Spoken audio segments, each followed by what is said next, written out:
नमस्ते दोस्तों, मैं किन्नरी दुबे हमारी चैनल राशि ज्योतिष में आप सभी का स्वागत करती हूँ।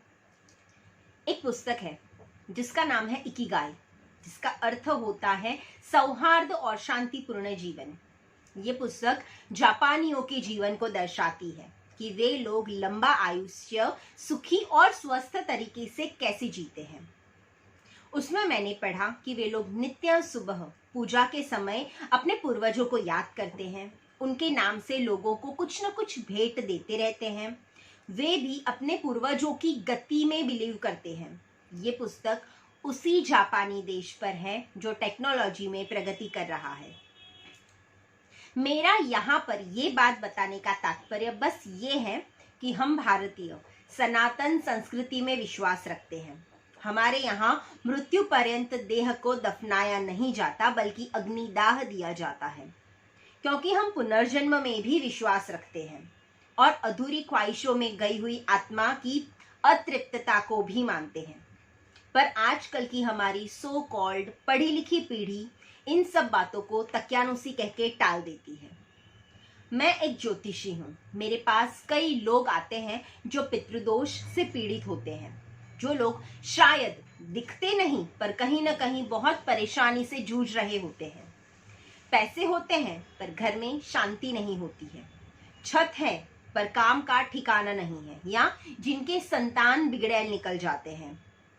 उनके घर में किसी अतृप्त पितृ है जिनकी मौत अचानक हुई हो या किसी ने आत्महत्या की हो, तो इसे पितृदोष से पीड़ित होना पड़ता है। पितृदोष ऐसे लोगों को पीड़ित करते रहते हैं।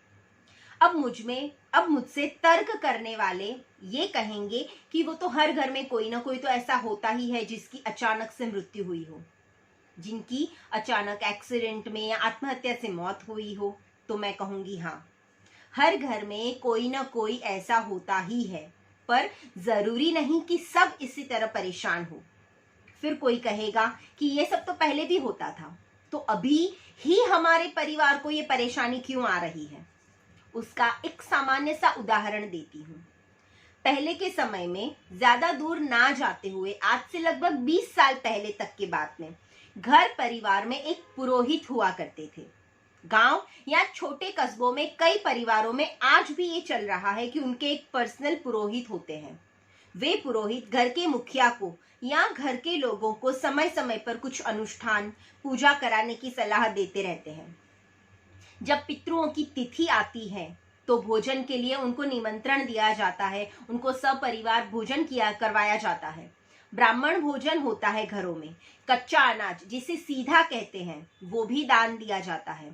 उसके अतिरिक्त पितरों के निमित्त में होने वाली क्रिया समय समय पर, जैसे पिंडदान है, मातृश्राद्ध है, पितृश्राद्ध है आदि का ज्ञान कराया जाता है कि आपको अभी ये समय हो गया है, आपको ये चीज करानी चाहिए।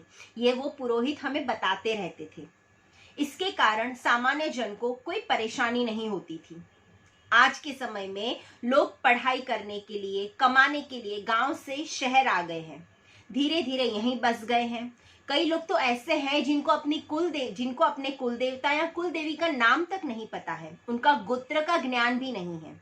तो वो कमाने में इतने व्यस्त हैं कि पाश्चात्य शैली में और सुनी सुनाई बातों पर इनके इतने बहक जाते हैं कि उनको सही और गलत का ज्ञान ही नहीं है।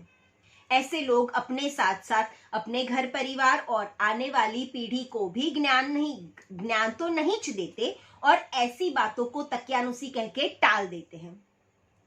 आप लोग आज भी नासिक, काशी, त्र्यंबकेश्वर, गया, सिद्धपुर आदि तर्पण कराने के स्थान पर जाते हो तो यदि किसी पुराने पंडित के पास जाओगे तो उनके पास आपकी वंशावली जरूर मिलेगी।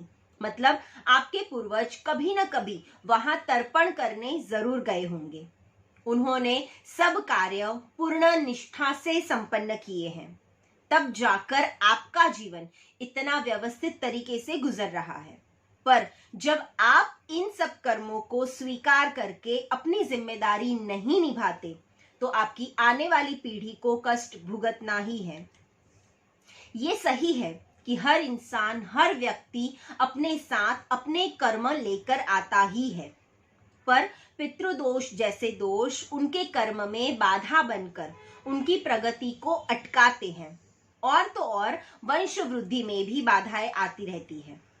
मेरा कहने का तात्पर्य बस इतना है कि जो हमारे कर्म हैं, जो हमारी जिम्मेदारियां हैं, उसे बहुधा हमें पूर्ण करना चाहिए। पितृ कर्म और उनके प्रति, जो हमारे पितृ हैं उनके प्रति हमारा आदर है, हमारा कर्तव्य है। कहते हैं जब किसी की मृत्यु होती है उसके बाद उनको कई योजनों की यात्रा करनी पड़ती है। वो जो आत्मा है उनको कई योजनों की यात्रा करनी पड़ती है। पारिवारिक सदस्य की मृत्यु के बाद हम उनकी याद में जो भी चीजें भेंट देते हैं, जो भी चीजें दान करते हैं, वो उनको उनकी योनि के आधार पर मिलती रहती है। जैसे यदि वे कीट योनि में है तो पत्तों के रूप में, पशु योनि में है तो भोजन के रूप में, जलचर योनि में है तो वायु के रूप में, और मनुष्य योनि में है तो अन्न के रूप में हमारा किया गया दान उनको प्राप्त होता रहता है।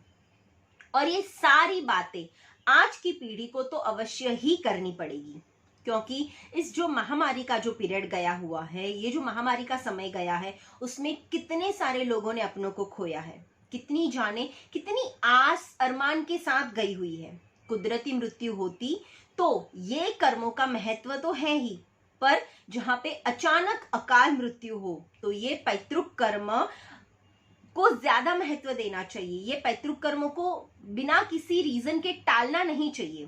ये ऐसा विषय है जिस पर बात करने बैठे तो समय का ध्यान ही नहीं रहता। पर मेरा आप सभी से, चाहे वो किसी भी जाति या धर्म से संबंध रखता हो, उनको निवेदन है कि अपने पितरों के संबंधित कार्य को अवश्य ही करें।